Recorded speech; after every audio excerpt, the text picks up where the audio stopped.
مولانا بالقاسم محمد اللهم صل على محمد وآله ثم الصلاة والسلام على أهل بيته الطيبين الطاهرين المعصومين المنتخبين المنتجبين المتكرمين المتشرفين الذين أذهب الله عنهم الرجس وطهرهم تطهيرا. اللهم صل على محمد وآله سيما بقية الله العظم المنتظر امام زماننا هذا روحي وارواح العالمين بمختمه الفداء اجل الله تعالى فرجه الشريف واللعنة الدائمة الباقية المستمرة على أعدائهم أجمعين. أما بعد فقد قال الله تبارك وتعالى في كلام المجيد وقرآن الحميد بسم الله الرحمن الرحيم ويوم ندعو كل أناس بإمامهم. مل کے صلوات پڑھیے محمد و محمد پر. اللهم صل على محمد وآله مل کے نعرہ تکبیر. بولے نعرہ تکبیر.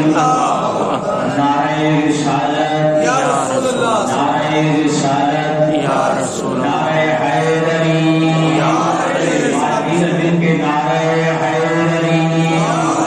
اپنے زمانے کی حجت پہ باور سے بلند صلوات پڑھیے.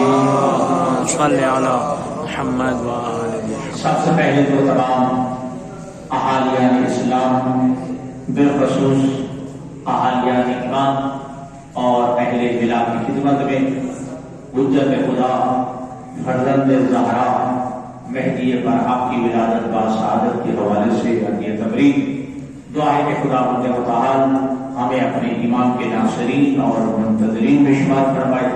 پروردگار عالم ہمیں ان خوش نصیبوں میں شمار فرمائے کہ ہماری آنکھیں اپنے زمانے کے امام کی زیارت کر سکے. خدا متعال اسے التجا ہے، بار بار التجا ہے، دل کی گہرائیوں سے یہ التجا ہے. اللہ ہمارے امام کے ظہور میں تعظیم فرمائے. دوستان گرامی بات کیونکہ آج یہاں ایک مومن کا انتقال بھی ہو گیا ہے اور سننے میں آیا ہے کہ یہاں ایک مومن کے بیٹے اور بیٹی کی شادی کا بھی اہتمام ہے، تو مومنین وہاں پہ مصروف ہیں اور زیادہ دیر آپ کو زحمت دینا مقصود و مطلوب نہیں ہے. میں نے جس آیت مجیدہ کو عنوان گفتگو قرار دیا ہے ارشاد پروردگار عالم ہے یوم ندعو کل اناس بامامہم، کہ ہم قیامت کے دن ہر انسان کو اس کے امام کے ساتھ اٹھائیں گے. وَيَوْمَ نَدْعُو كُلَّ أُنَاسٍ بِإِمَامِهِمْ، ہم قیامت کے دن ہر انسان کو اس کے امام کے ساتھ اٹھائیں گے. تو لہٰذا یہ آیت مجیدہ استدلال کر رہی ہے کہ ہر زمانے میں ایک امام کا ہونا ضروری ہے. ہر زمانے میں ایک امام کا ہونا، ایک حجت کا ہونا ضروری ہے. اس لیے تو کہا کہ زمانے میں ایک امام کا ہونا، حجت کا ہونا ضروری ہے.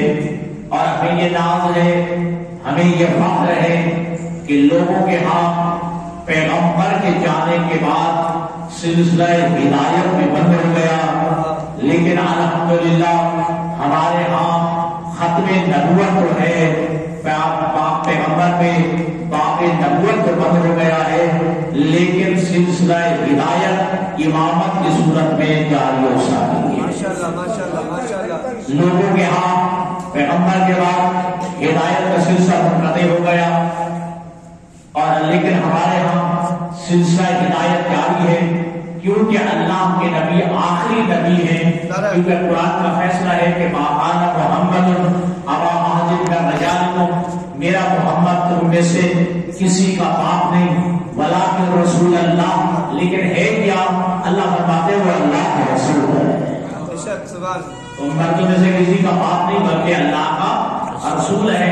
وخاتم النبیین، اور آخری نبی ہے، یعنی پیغمبر اسلام پہ ختم نبوت کی مہر لگ گئی ہے. اور اللہ کے نبی نے بھی یہی کہا، اور ہمارا یہ عقیدہ ہے کہ اللہ کے نبی فرماتے ہیں انا خاتم النبیین لا نبی بعدی، میں آخری نبی ہوں، میرے بعد کوئی اور نبی آنے والا نہیں ہے. اب میرے نبی تو آخری نبی ہیں، تو کیا پیغمبر کے جانے کے بعد کیا سلسلہ ہو گیا، اگر سلسلہ ہدایت ہو گیا ہے، اگر کوئی ہدایت کرنے والا موجود نہیں تو پھر قیامت کے دن یہ عذر ہو سکتا ہے انسان کا کہ نبی تو آخری کا دنیا سے چلا گیا، میں ہدایت لینے کے لیے کس جگہ کو بھیج جاتا تو میں کس کو حامی بناتا، کس سے ہدایت لیتا؟ تو آخری وقت اللہ کے نبی نے فرما دیا کہ اے لوگوں سنو، میرے پاس آؤ، مجھے کاغذ دو، مجھے قلم تمام دو، میں تمہاری ہدایت کا بندوبست کروں، ماشاءاللہ ماشاءاللہ، میں تمہاری ہدایت کا بندوبست کروں۔ تو کہنے والوں نے کہا حسبنا کتاب اللہ، ہمیں اللہ کی کتاب کافی ہے۔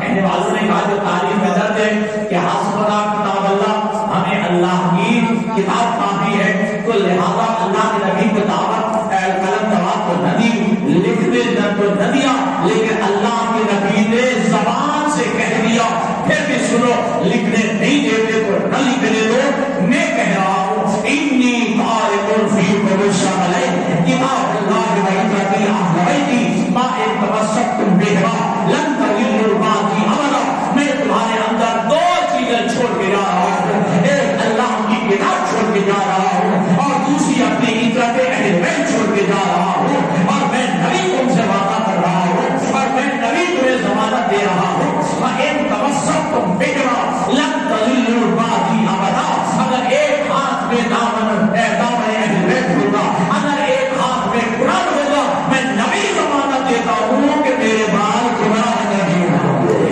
نعرہ تکبیر، نعرہ رسالت، نعرہ حیدری، نعرہ تحجیل ظہور امام زمانہ بلند سے بلند تر صلوات۔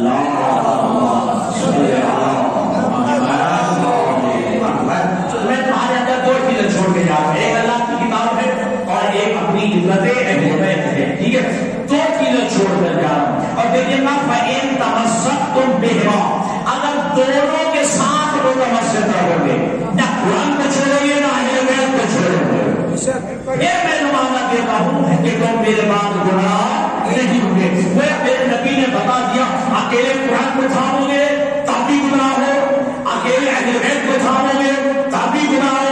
ہدایت نامہ، ہدایت کی ذمہ داری، ہدایت کی ضمانت میں نبی ان کے لیے دیتا ہوں کہ جس کے ہاتھ میں قرآن بھی ہوگا دامن اہل بیت ہوگا، کے ہاتھ میں قرآن بھی ہوگا اور دامن اہل بیت بھی ہوگا۔ تو اب میرے عزیزوں، میرے بھائیوں، میرے بزرگوں، اگر نبی کے یہ جملوں پہ دنیا سمجھ رہی تھی کہ اگر دامن اہل بیت کے ساتھ بھی وابستہ ہو جاتے اور ایک ہاتھ میں قرآن بھی تھام لیتے تو دنیا کبھی فرقوں میں نہ بٹتی، دنیا کبھی تقسیم نہ ہوتی۔ یہ دنیا کا تقسیم ہونا دلیل ہے یا قرآن چھوڑا ہوا ہے یا اہل بیت چھوڑی ہوئی ہے، یا اہل بیت کو چھوڑ دیا ہے یا قرآن کو چھوڑ دیا ہے۔ اس لیے تو بے ہدایت بھی ہو رہی ہے، اس لیے تو لوگ گمراہ ہو رہے ہیں، اس لیے تو لوگ تقسیم ہو رہے ہیں، اس لیے تو لوگ پارا پارا ہو رہے ہیں، مسلمانوں میں جدائیاں پیدا ہو رہی ہے، دست و گرے بار ہو رہے ہیں مسلمان۔ پھر مطلب یہ ہے نہ قرآن کو تھاما ہوا ہے نہ اہل بیت کو تھاما ہوا ہے۔ اور میرے نبی نے بتا دیا اگر قرآن کو سمجھ رہا ہو تو میری اہل بیت کے دروازے پہ آ جانا، اگر اہل بیت کو سمجھ رہا ہو تو قرآن سے پوچھ لینا، قرآن سے پوچھ لینا۔ اور یہ میرے نبی نے کہا کہ قرآن و اہل بیت یہ آپس میں اکٹھے رہیں گے، کیا 1 سال کے لیے، 2 سال کے لیے اکٹھے رہیں گے، 3 سال کے لیے؟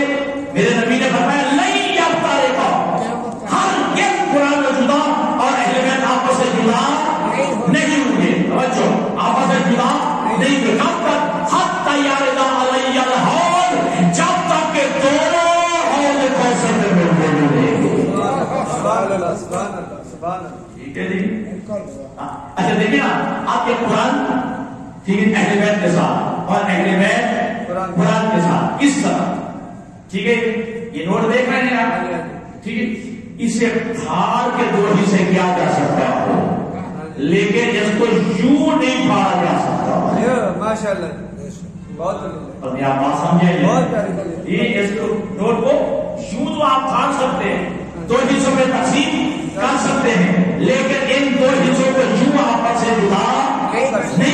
کرتے ہیں. اس طرح قرآن اہل بیت کے ساتھ ہے اور اہل بیت قرآن کے ساتھ ہے. ایک لمحے کے لیے بھی نہ قرآن اہل بیت سے جدا ہے نہ اہل بیت قرآن سے جدا ہے.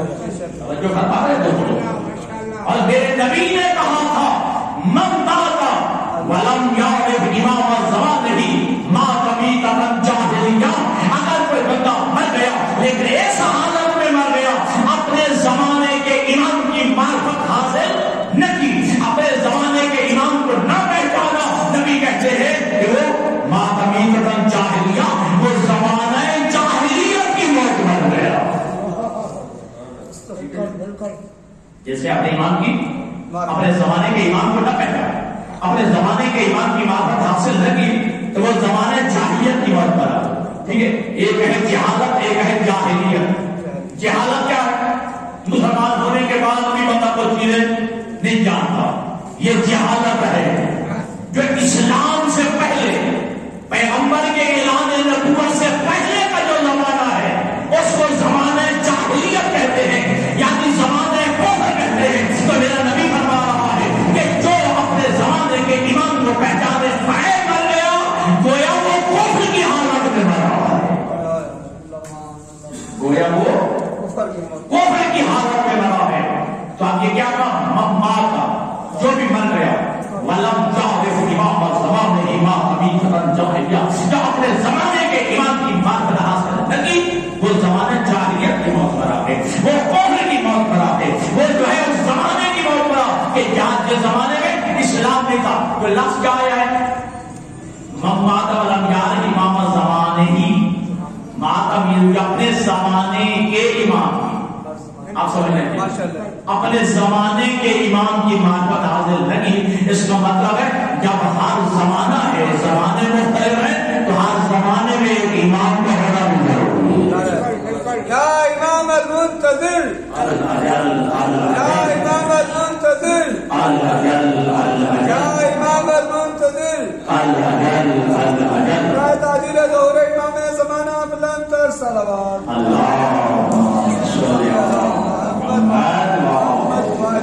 لہذا جب زمانے مختلف ہے ہر زمانے میں ایک امام کا ہونا ضروری ہے. اور رب اکبر کی قسم ہمیں یہ ناز ہے کوئی زمانہ ایسا نہیں گزرا جس میں ہمارے زمانے کا وجود نہ رہا ہو. ہمارے زمانے کے امام کا وجود نہ رہا. اور قرآن نے کیا کہا, ابھی میں نے وہ آیت پڑھی ہے نا کہ یوم ندعو کل اناس بامامہم, کہ ہم قیامت کے ہر بندے کو اس کے امام کے ساتھ اٹھائیں گے. تو میں کہتی ہوں نا میرے اندر خطرہ نہیں ہے, وہ جو علی کے زمانے کا شیعہ ہے وہ علی کے ساتھ اٹھے گا, جو حسن کے زمانے کا شیعہ ہے حسن کے ساتھ اٹھے گا, جو حسین کو ماننے والا ہے وہ حسین کے ساتھ اٹھے گا, جو زین العابدین کے زمانے کا ہے وہ زین العابدین کے ساتھ اٹھے گا. اپنا جو ہے آپ پریشان نہ ہو, آپ جو ہے کبھی یہ نہ کہنا کہ کاش ہم کس کے ساتھ اٹھے تھے, حسین کے زمانے میں ہوتے, حسن کے زمانے میں ہوتے, علی کے زمانے میں ہوتے, نہ مایوس نہ ہونا. اللہ نے تمہیں مہدی کی صورت میں حسن بھی دیا ہے, حسین بھی دیا ہے, علی بھی دیا ہے, اور تم قیامت کے دن مہدی برحق کے ساتھ ہو گے, کیونکہ تمہارے زمانے کا امام فرزند زہرا, فرزند نرگس خاتون, فرزند حسن عسکری حجت خدا ہے. اور یاد رکھنا دوستوں تمہارے امام کی فضیلت کیا ہے, باوجود ہی ثابت الارض والسماء, باوجود ہی ثابت الارض والسماء, یہ زمین و آسمان یہ قائم ہے تو تمہارے امام کے صدقے میں باوجود ہی ثابت الارض والسماء. اگر زمین اپنی جگہ پہ قائم ہے, اگر آسمان اپنی جگہ پہ ہے, تمہارے امام کے صدقے میں ایک لمحے کے لیے تمہارے اگر امام کا وجود نہ رہے تو زمین بھی ختم ہو جائے گی, آسمان بھی ختم ہو جائے گا, چاند ستارے ختم ہو جائیں گے, یہ سب کائنات کا نظام ختم ہو جائے گا اگر امام زمانے کا وجود نہ ہو. زمین و آسمان کا قائم رہنا دلیل ہے کہ زمانے کا امام موجود ہے, زمانے کا امام موجود ہے جس کے صدقے میں زمین و آسمان موجود ہے. اچھا ایک اور جملہ تو محترم جن کے گھر میں ہے, ٹھیک ہے جی, جب ہم نے دیکھا ایک دعا ہے دعائے عدیلہ، ٹھیک ہے جی، دعائے عدیلہ تو دعا میں یہ لکھی اس میں جملہ ملتا ہے واقع یوم نے ہی روز البہار، یہ 12واں امام تو وہ ہے جس کے صدقے میں کائنات کا حکم ہوا۔ برائے تعجیل ظہور امام زمانہ بلند تر صلوات سارے امام کے صدقے میں کائنات کا رزق مل رہا ہے۔ میں جملہ پڑھوں نا، رزق کب ملتا ہے جب رزق کھانے والا ہو، جو بہت کو رزق کب آتا ہے جب رزق کھانے والا ہو، رزق کھانے والا کب کھاتا ہے جب وہ زندہ ہو۔ ابھی بھی تمہیں سمجھ نہیں آئی، کائنات کو زندگی بھی مل رہی ہے تمہیں امام کے صدقے میں۔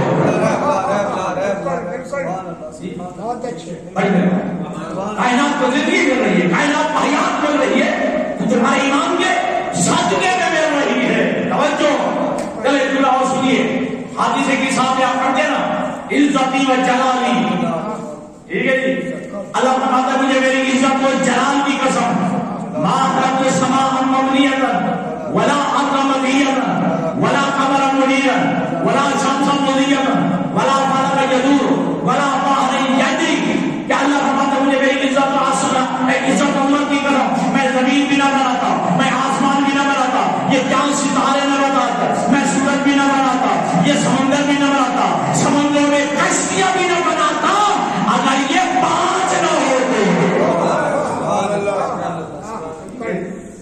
کیا چیز ہے کسا ہے کیا گھر گھروں میں پڑھنا اور گھر ترجمہ پڑھنا، میں زمین بنائیے ان 5 کی خاطر، آسمان بنائے ان 5 کی خاطر، چاند ستارے سورج بنائے ان 5 کی خاطر، میں نے سمندر بنائے ان 5 کی خاطر، سمندر میں کشتیاں چلائیں ان 5 کی، توجہ ہے ان 5 تو گویا پوری کائنات بنی ان 5 کی وجہ سے، توجہ ان 5 کی وجہ سے۔ اچھا اب آپ کیا بنا رہے ہیں؟ جشن، ٹھیک ہے، آپ 12ویں کا میلاد بنا رہے ہیں، ٹھیک ہے، آپ کس لیے آئے؟ میلاد سننے کے لیے، میں کس کے لیے آیا؟ میلاد پڑھنے کے لیے۔ یہ سارا اہتمام کیوں کیا گیا؟ میلاد کے لیے، جشن کے لیے، یہ جو ہے لاؤڈ اسپیکر لگایا گیا میلاد کے لیے، یہ ممبر رکھا گیا میلاد کے لیے، صفحے بچھائی گئی میلاد،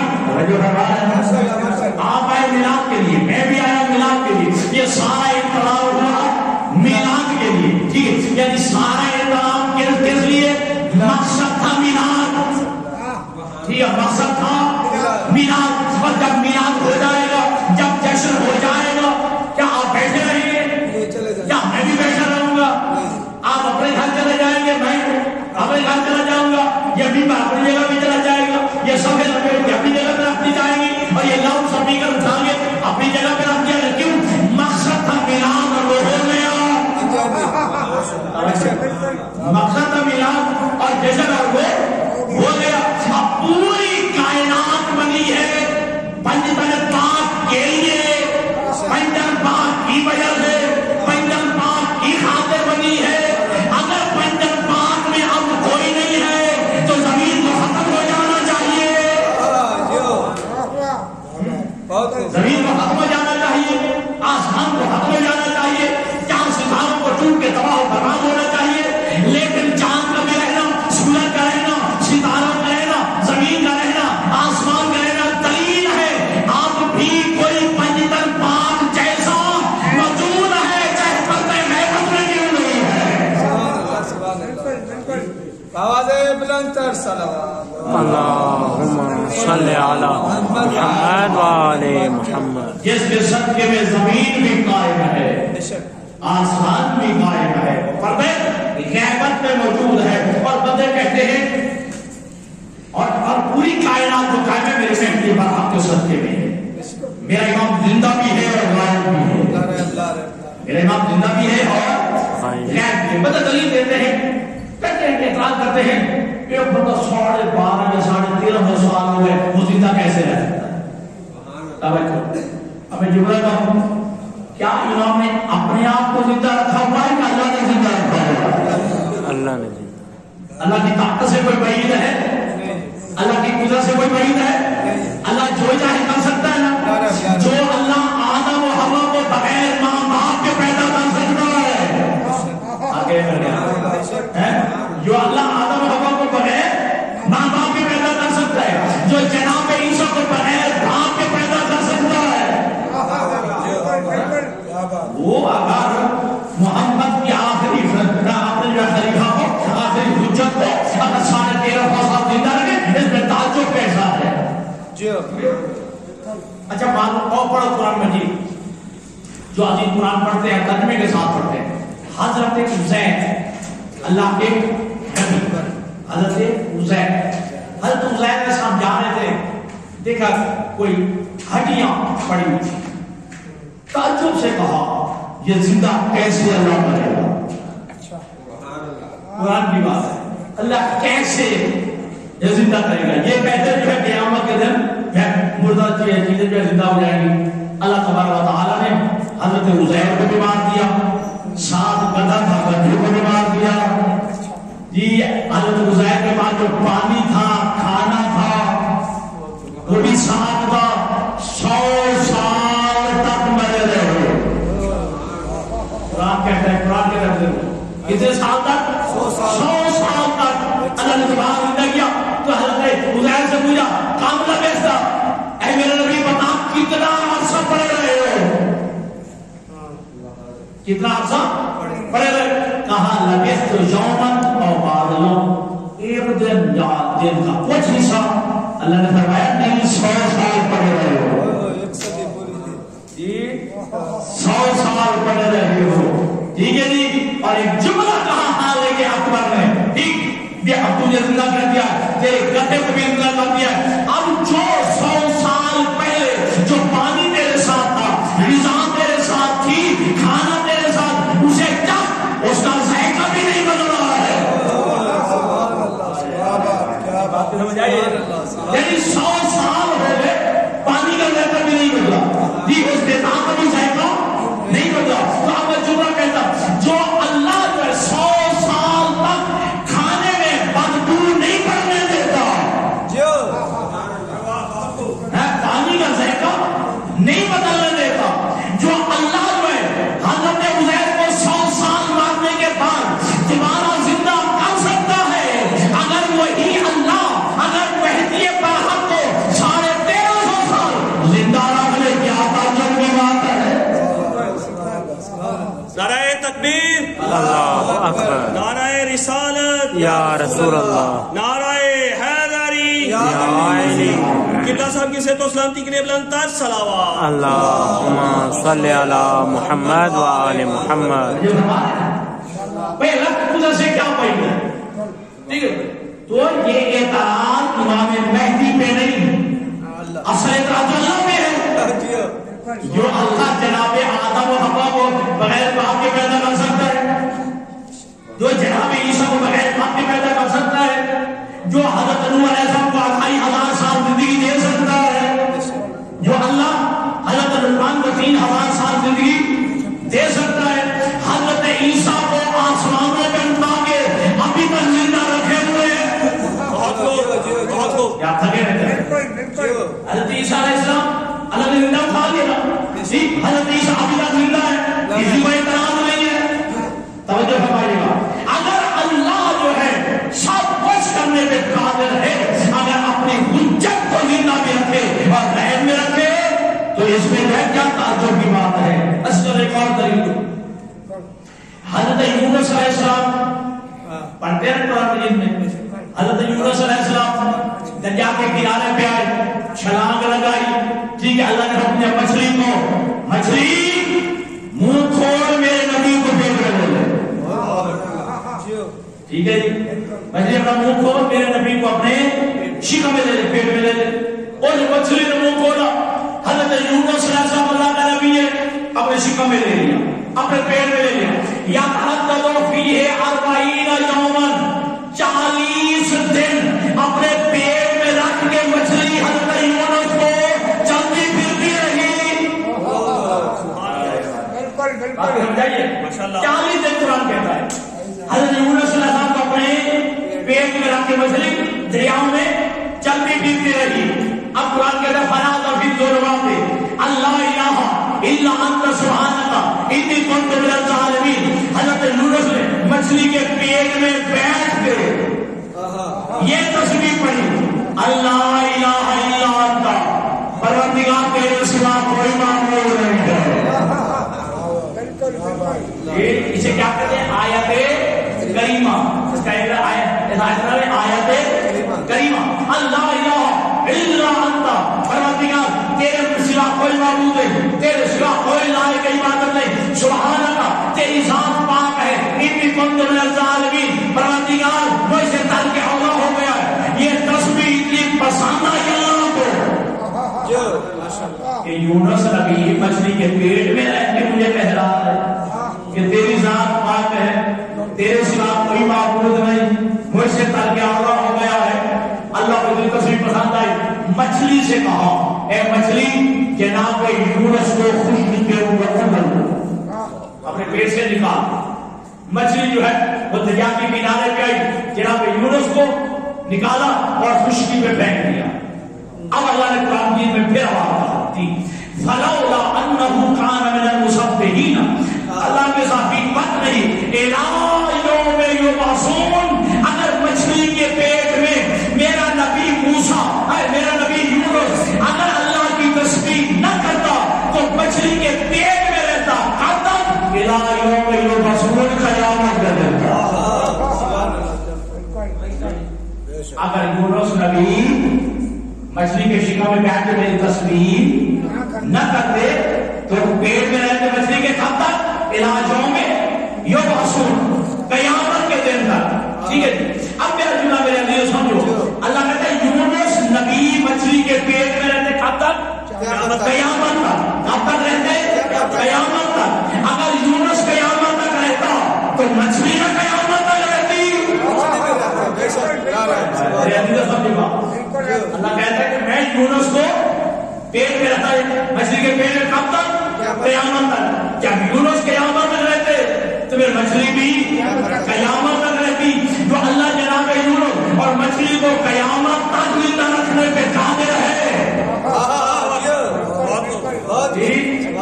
اگر وہ جو ہے محمد کے آخری خلیفہ کو اگر زندہ نہ کرے تو تعجب کیسا ہے, انکار کیسا ہے.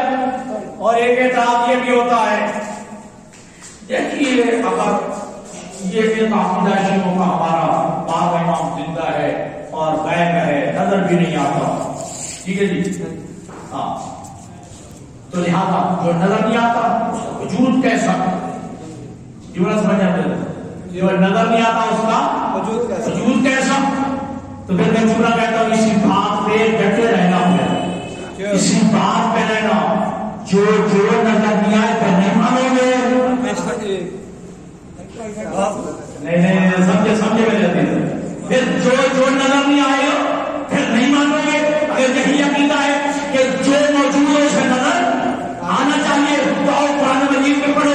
اللہ قرآن مجید میں پہلے سورہ الحمد کے بعد سورۃ بقرہ کے ابتدا میں کہا کہ ذالک الکتاب لا ریب فیہ ھدی للمتقین الذین یؤمنون بالغیب. کہ یہ کتاب جو ہے یہ ہدایت متقیوں کی اور متقیوں کی پہلی علامت یہی ہے کہ یؤمنون بالغیب جو غیب میں ایمان رکھتے ہیں.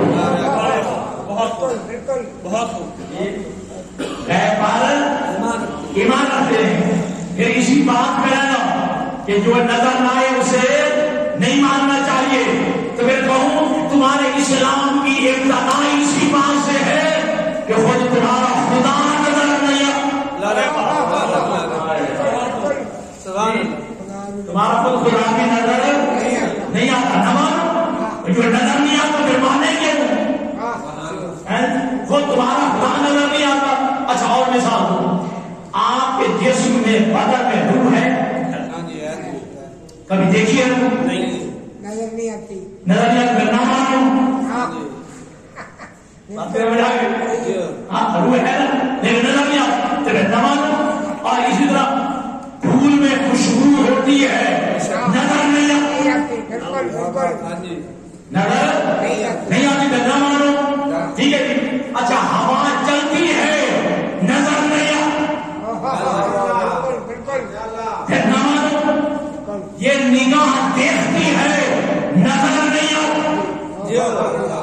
تو پھر نہ مانو. ٹھیک ہے. اچھا چلو اور جڑا کہوں درد ہوتا ہے نظر نہیں آتا. ارے واہ کیا کہنے کی بات ہے. پتہ میں آپ کیسے سمجھاؤ گے. درد ہوتا ہے لیکن نظر نہیں آتا. اگر نظر نہیں آتا پھر نہیں ماننا چاہیے. ہاں پھر نہیں نظر آتا. اچھا چلو آج پاکستان میں پوری دنیا میں تم نے گمراہ کر کے جی کفر کے فتوے لگا کے جی بچوں کو مروا کے جی یہ تو بچوں کو یقین کیا اور یہ لالچ دے کے اگر اتنے مارو گے تو تمہیں جنت ملے گی. تو کیا جنت کا تم لالچ دیتے ہو وہ جنت بھی نظر نہیں آتی ہے. وہ جنت بھی نظر نہیں آتی. نہ مانو تو پھر مجھے کہنے دیجیے دوستوں کہ یہ عقیدہ تمہارا غلط ہے, یہ نظریہ غلط ہے کہ جو چیز نظر نہ آئے اسے نہیں ماننا چاہیے. تو پھر خدا بھی نظر نہیں آتا. پھر خود تو انکار اللہ کا. تو پھر اللہ کا انکار کر کے یا کافر مشرک بن جاؤ یا مہدی برحق کے وجود کا اقرار کر کے مومن بن جاؤ. نعرہ تکبیر, اللہ اکبر, نعرہ رسالت, یا رسول اللہ, نعرہ حیدری, نعرہ تعجیل ظہور امام زمانہ بلند تر صلوات. اللهم صل على محمد وآل محمد. بات کو سمجھا رہے ہیں. لہذا میرا امام زندہ بھی ہے, بے شک غیب بھی ہے اور ہدایت بھی کرتا ہے. بے شک لا رہا کفی ہدایت کرتا ہے. اور تعلیم اسلام میں ایسے واقعات ملتے ہیں. امام کا ایک لقب ہے فارس الحجاز. جب امام جنگل میں ہو, صحرا میں ہو, راستہ سے پھٹک جائے بس یہی پڑے یا فارس الحجاز ادرکنی, بس یہی کہے گا راستہ مل جائے گا. ایک ایسا سے راستہ مل جائے. میرا امام ہدایت کرتا ہے. غیبت میں رہ کے بھی ہدایت کرتا ہے. جب تمہارے چھٹے امام سے پوچھا گیا اللہم صلی علی محمد وآل محمد, امام نے کہا نا کہ میرا فرزند جی جس کا نام ہاتھی ہوگا, مہدی ہوگا, وہ ہدایت کرے گا. پردہ غیبت میں رہیں گے. تو سوال کرنے والے نے سوال کرے کیسے ہدایت کرے گا. امام نے کہا میرا بیٹا ہاتھی, میرا بیٹا مہدی ایسے ہدایت کرے گا جیسے بادل کے پیچھے سورج رہ کر روشنی تقسیم کرتا ہے. بادل کے پیچھے رہ کے سورج اپنی روشنی جو ہے وہ تقسیم کرتا ہے, اپنی روشنی جو ہے عطا کرتا ہے. ایسا میرا بیٹا کرتے غیبت میں رہ کے ایسے ہدایت کرے گا. اور یاد رکھنا میرا امام ہدایت کا ایک ذریعہ اور بھی ہے. میرا یہ میں ہدایت کرتا تو کیسے, اللہ نے ہر انسان میں ایک آلہ فٹ کیا ہے. اس آلے کا نام ہے ضمیر. جی اس آلے کا نام ہے ضمیر. جب انسان گناہ کرنے لگتا ہے تو ضمیر کہتا ہے کہ نہیں ہے, ضمیر ملامت کرتا ہے. ٹھیک ہے. اور کسی شاعر نے کیا خوب کہا ہے اور بہترین جملہ کہا ہے ارتکاب جرم پہ, توجہ, ارتکاب جرم پہ جو ٹوک دیتا ہے ضمیر در حقیقت یہ امام وقت کی آواز ہے. واہ واہ واہ, سبحان اللہ, سبحان در اللہ. حقیقت یہ امام وقت کی آواز ہے. یہ انسان کا ضمیر جو ہے جو ہدایت کرتا ہے, حقیقت میں یہ تمہارا بارواں ہدایت کر رہا ہے.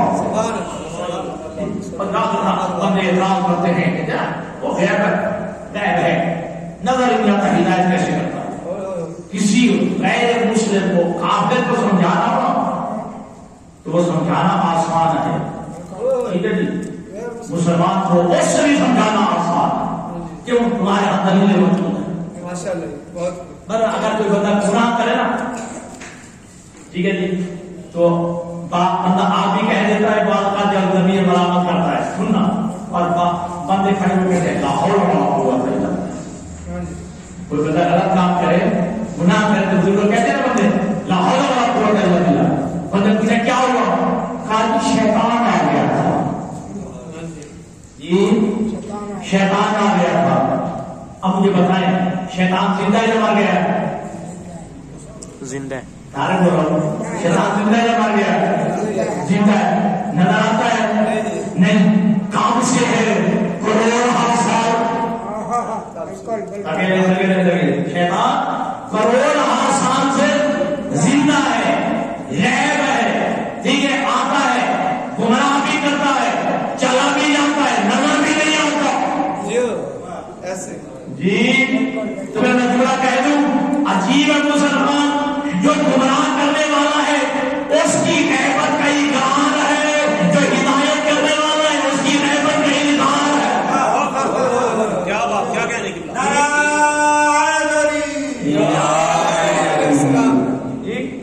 گمراہ کرنے والے کی غیبت کا اقرار ہے.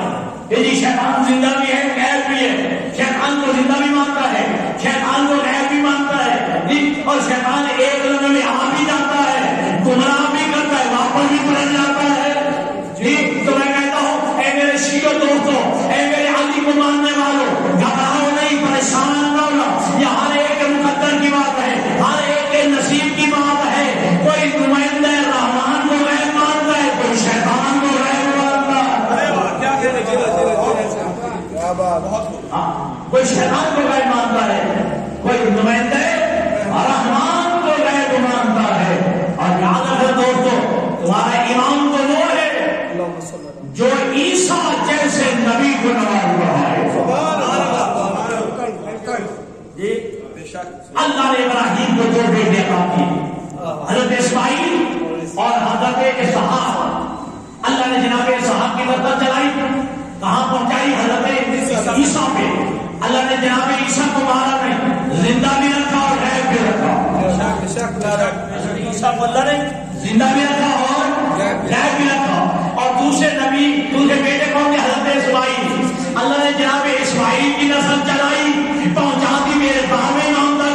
اللہ نے بارہویں کو بھی نہیں مارا، زندہ بھی رکھا اور غیب بھی رکھا. ٹھیک ہے، زندہ بھی رکھا اور غیب بھی رکھا. ٹھیک ہے جی. اب ایک وقت آئے گا تمہارے علامہ ڈاکٹر طاہر قادری نے بھی مان لیا اس بات کو. ہاں، نسل اسحاق کا آخری جناب عیسیٰ بھی ظہور کریں گے. ادھر نسل اسماعیل کا آخری مہدی برحق بھی ظہور کرے گا. دونوں کا ظہور کعبہ میں ہوگا. دونوں کا ظہور کعبہ میں ہوگا. جب دونوں آ جائیں گے، توجہ، جب دونوں آ جائیں گے ہو جائے گا نماز کا وقت، ہو جائے گا نماز کا وقت. آزان ہوگی، جی آزان بھی وہ جو نبی والی آزان، جی جو نبی علی والی آزان ہوگی. اب نماز کا وقت ہوگا، مصلی ابراہیمی بچھے گا. لکھا ہے علماء نے کہ تعظیماً مہدی برحق جناب عیسیٰ سے کہیں گے آئیے عیسیٰ نماز پڑھائیے. جناب عیسیٰ ہاتھ باندھ کے کہیں گے یہ کیسے ہو سکتا ہے کہ مریم کا بیٹا زہرا کے بیٹے کو نماز پڑھائے؟ یہ کیسے ہو سکتا ہے کہ مریم کا بیٹا زہرا کے بیٹے کو نماز پڑھائے؟ ہے کائنات میں مریم بھی بطول ہے، زہرا بھی بطول، لیکن ان کے بطول ہونے میں فرق ہے. جناب مریم بغیر شوہر کے بطول ہے، زہرا شوہر کے ہوتے ہوئے بطول ہے. جناب سیدہ فاطمہ زہرا سلام اللہ کی عظمت پر بلند سے بلند تر صلوات. اور جانتے ہیں بطول کون ہوتی ہے؟ کائنات میں وہی بطول ہے، یا جناب مریم بطول ہے اور یا جناب زہرا بطول ہے. اور بطول کے معنی میں آسان لفظوں میں ذرا سمجھا کے کہوں گا، اشارے میں کہوں، ہر بندہ سمجھ جائے گا. توجہ، جس کی ساری زندگی میں نہ نماز قضا ہو نہ روزہ رہے، اسے شریعت کی نگاہ میں بطول کرتے ہیں. بات سمجھ آ گئی ہے؟ جس کی نہ کبھی نماز قضا ہو اور نہ کبھی روزہ قضا ہو، شریعت کے نگاہ میں اسے بطول کہتے ہیں. اب کہتے جوڑا ابھی ماہ رمضان آنے والا ہے، 15 رمضان کو زہرا نے روزہ رکھا ہوا تھا. جی ابھی اللہ شاہ صاحب بتا رہے تھا کہ 15 کو امام حسن مجتبی کی ولادت کا ساتھ کر دینا ہے. ٹھیک ہے. تو بی بی نے 15واں روزہ رکھا ہوا تھا, یعنی 15 رمضان کی بی بی نے 15واں روزہ رکھا ہوا تھا. تو بی بی نے نماز ظہر پڑھی. نماز ظہر کے بعد امام حسن کی ولادت ہوئی. پھر اسی مسئلے پہ بی بی نے نماز عصر پڑھی. تو جس بی بی کے ہاں بچے کی ولادت بھی ہو جائے, نہ نماز ٹوٹے نہ روزہ کھڑا ہو, اسے قبول کر دے. تو اب مہدی برحق جناب عیسیٰ کہیں گے یہ نہیں ہو سکتا کہ میں نماز پڑھاؤں. شیعہ سنی علماء کا اب میرا امام بنے گا, عیسیٰ مقتدی بنے گا. میرا امام نماز پڑھائے گا, عیسیٰ پیچھے نماز پڑھے گا. توجہ, اب جناب عیسیٰ اکیلا نماز نہیں پڑھے گا, عیسیٰ کے پیچھے سارے نبی کھڑے ہوئے آدم تک. جناب موسیٰ, توجہ, جناب یحییٰ, جناب زکریا, جناب ایلیاس, جناب سلیمان, جناب داؤد, جناب زکریا, یہ سارے نبی, حضرت ادریس, حضرت شیث, حضرت عروش, حضرت نوح, آدم تک, یہ سارے نبی جناب عیسیٰ کے پیچھے اور عیسیٰ پانے کے پیچھے. سارے نبی جناب عیسیٰ کے پیچھے اور جناب عیسیٰ تمہارے 12ویں کے پیچھے نماز پڑھے گا, اور تمہارا 12واں تمہارے 11ویں کے پیچھے, 11ویں کے پیچھے, تمہارا 11واں تمہارے 10ویں کے پیچھے, 10واں 9ویں امام کے پیچھے, 9واں 8ویں امام کے پیچھے, 8واں 7ویں امام کے پیچھے, 7واں 6ٹھے امام کے پیچھے, 6واں 5ویں امام کے پیچھے, 5واں 4تھے امام کے پیچھے, 4تھا امام حسین کے پیچھے, امام حسین امام حسن کے پیچھے, امام حسن علی کے پیچھے. اب کہوں جملہ کہ جس علی کے پیچھے آنے والی امامت بھی کھڑی ہو, پوری نبوت بھی کھڑی ہو, وہ علی کسی ایسے کے پیچھے نماز نہیں پڑھے گا جو ساری زندگی خود پوری کر رہا ہے.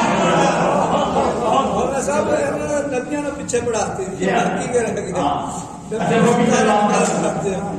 تو آنے والے نبی, گزرے ہوئے نبی بھی, آنے والے امام بھی تمہارے, ٹھیک ہے جی, علی کے پیچھے.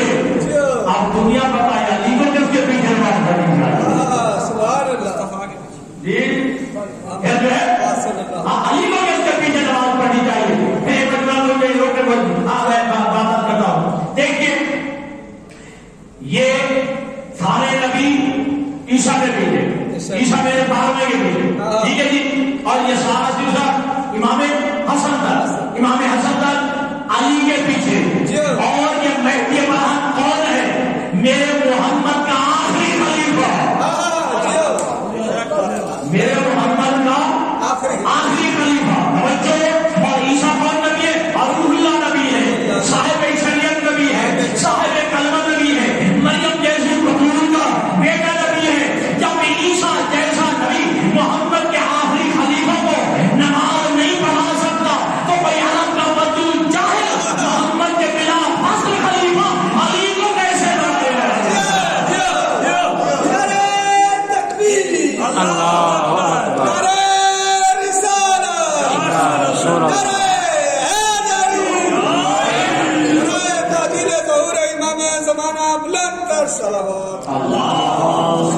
صلی علی محمد وآل محمد. جیسے امام کے پیچھے 11 امام نماز پڑھے, جیسے امام کے پیچھے سات کام پہ یا نماز پڑھے, اس علی کو یہی لیپ دیتا ہے وہ محمد علی کے پیچھے نماز پڑھے. میں آپ تو علی کی بات کرتے ہیں, انہوں نے تو نبی کو بھی بارے میں کہہ دیا کہ کسی اور نے پڑھائی پیچھے پڑھی. آگے پڑھیے تھوڑا اشارہ اللہ کے نبی معراج میں تشریف لے گئے. چوتھے آسمان میں تمام انبیاء ماں سبق کو اللہ نے میرے نبی کے ارد گرد جمع کر دیا. تمام نبیوں کو میرے نبی کے ارد گرد جمع کر دیا. اس میں نماز کا وقت ہو گیا. الزہر ملک و اقام, ایک فرشتے نے آزان کہی, ایک فرشتے نے اقام کا امامت نے کہا چوتھے آسمان پہ. ٹھیک ہے, چوتھے آسمان پہ جب اللہ کے نبی معراج پہ گئے, ٹھیک ہے, تو چوتھے آسمان پہ پہنچے, اللہ نے سارے نبیوں کو میرے نبی کے ارد گرد جمع کر دیا. نماز کا وقت ہو گیا. ایک فرشتے نے آزان کہی, ایک فرشتے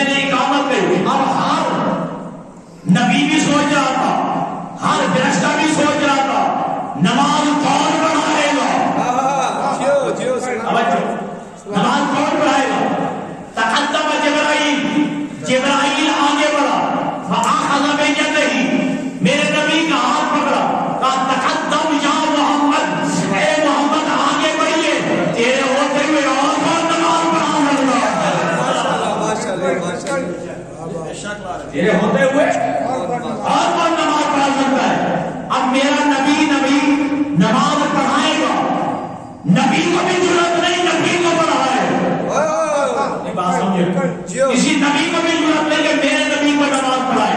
اب میرا نبی کیا بنے گا؟ امام الانبیاء.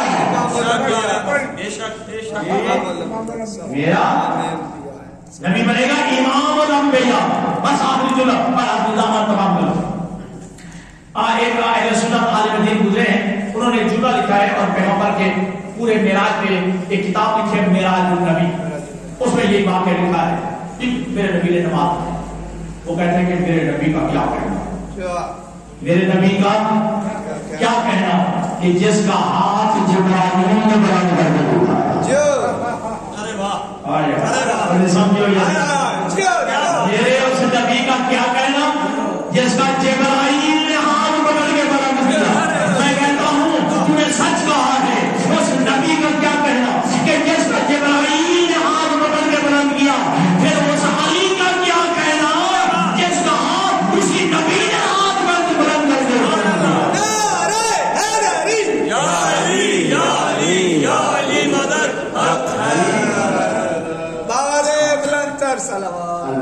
اللہم صلی علی محمد وآل محمد. کیا کہنا اس علی میرا دین جس کا ہاتھ اسی نبی نے جو ہے پکڑ کے بلند کیا. دوستو تمہارا ایمان زندہ بھی ہے, غیب بھی ہے. ایمان کے انتظار کیجیے, لیکن اکیلا انتظار نہ کیجیے, انتظام بھی کیجیے. اکیلا انتظار نہ کیجیے بلکہ انتظام بھی کیجیے. ہاں, اگر آپ کا بیٹا 15 سال سے امریکہ میں رہتا ہو, آپ کا بیٹا 15 سال سے امریکہ میں رہتا ہو, 15 یا 20 سال کے بعد وہ فون کر کے کہے میں آ رہا ہوں اور فلاں تاریخ کو آ رہا ہوں, اب سارے گھر والے بھائی اس کا انتظار کریں گے. اکیلا انتظار کریں گے یا انتظام بھی کریں گے؟ انتظام کریں گے نا. اگر 20 سال کے امریکہ میں رہتے ہیں, یورپ میں رہتا ہے, اللہ جانے اس کا مزاج کیسا ہوگا. اس کے مزاج کے مطابق گاڑی کا بندوبست کرنا چاہیے, اس کے مزاج کے مطابق گھر کا انتظام ہونا چاہیے, اس کے مزاج کے مطابق کھانا ایسے کھانا بنانا چاہیے, اس کے مزاج کے مطابق بیڈروم ہونا چاہیے, اس کے مزاج کے مطابق. تو پھر لہذا اکیلا انتظام نہیں بلکہ انتظام بھی کیا جاتا ہے. تو تمہارا 12 جو ہے وہ آنے والا ہے اور تم انتظار میں ہو. اکیلا انتظار نہ کرو بلکہ انتظام بھی کرو. توجہ. اور پھر یاد رکھنا بہترین میزبان وہ ہوتا ہے جو مہمان کا میلاد شناس ہوتا ہے. اکثر بندوں کو پتا ہے, اکثر یہ بھی والد صاحب بھی جانتے ہیں کہ مجھے شوگر ہے. ٹھیک ہے, مجھے شوگر ہے, مجھے بتانے کی ضرورت نہیں پڑتی. جب یہ کیا آتا ہوں یہ فوراً بغیر چینی کے لیے آتے ہیں. کیوں؟ میرے مہمان کا مزاج یہ ہے جو تمہارا باہر آنے والا ہے تو بہترین میزبان ہوتا ہے جو مہمان کا آنے والا اس کا مزاج شناس ہو. اور اچھا میزبان وہی ہوتا ہے کہ جو مہمان کو پسند ہو وہی چیز پیش کرے, جو پسند نہ ہو وہ چیز پیش نہ کرے. تو جتنے میرے عظیم بیٹھے ہو, ہم اپنے قریب آ کے دیکھیں جو میرا بارواں آنے والا ہے اسے کیا پسند ہے کیا نہ پسند. جاؤ گھر کا ماحول دیکھیں, میرے گھر میں کون سی چیز پڑی ہے جو ایمان کو پسند نہیں. میرے گھر میں کون سی چیز پڑی ہے جو میرے ایمان کو پسند نہیں ہے. تو میں اس سے پہلے نکال کے باہر پھینک دیں. اور میرا امام جس چیز کو پسند کرتا ہے وہ چیز گھر میں لے آئے. میرا امام جو ہے پسند کرتا ہے کہ گھر میں ڈھول ہو, تنبور ہو, آلات گرا ہو, آلات سے موسیقی ہو, ایسے باہر نکالے. تیرے بارے کا مزاج یہ ہے کہ تیرے گھر میں قرآن ہو, مسلح ہو. گھر میں قرآن ہو, مسلح ہو, یہ تیرے بارے کا مزاج ہے. اچھا, ہم سارے بیٹھے نا, مسجد میں بیٹھے ہو, امام بارگاہ میں بیٹھے ہو, اور میں اگر قسم نام بھی اٹھواؤں تو تب بھی ہر بندہ کہتا ہے الاجل الاجل. اے میرے اللہ میرے امام کی ضرور پہ تعلیم, میرے امام کو بھیج دے, میرے امام کو بھیج دے, میرے امام کے ضرور پہ تعلیم ہے. اگر امام آ گئے اور میرے گھر میں آ گئے تو میرے گھر میں ایسی جگہ ہے جو میں بارنے کو بٹھا سکوں. میرے گھر کا ماحول ایسا ہے کہ جہاں میں اپنے بارنے کو بھی میں بٹھا سکوں. تمہارے میرے عزیزوں انتظار کے ساتھ انتظار کیجیے. امام کی غیبت ہے اور امام کی غیبت کا جو ظہور ہے یہ اللہ کی منشا ہے, اس میں کوئی شک نہیں. اللہ جب چاہے گا ظہور کا ہوگا, لیکن کچھ چیزیں ایسی ہیں جو ہماری وجہ سے بھی ظہور میں رکاوٹ ہے. ہمارے گناہ ہیں جو امام کے ظہور میں رکاوٹ بنے ہوئے ہیں. ہمیں چاہیے کہ ہم اپنے امام کے لیے, انقلاب کے لیے راستہ ہموار کریں, زمین ہموار کریں, زمین سازی کریں اپنے مہدی پاک کے انقلاب کے لیے. اور یاد رکھنا دوستان محترم, میرے امام جب تشریف لائیں گے تو جو کہتے ہیں 313, ٹھیک ہے جی 313, اب لطف یہ ہے کہ 313 بن کے دکھتا ہے. جب بن کے دکھائیں گے وہ آ بھی جائے گا جی, وہ آ بھی جائے گا. میں نے آپ کو بہت سارا وقت لیا. دعائیں کے خداوند نے بتا ہمیں صحیح معنوں میں اپنے امام کو مطیع اور فرما بردار کرنے کے اللہ توفیق عطا فرمائے. اللہ ہمیں اپنے امام کے ناصرین اور منتظرین میں شمار فرمائے.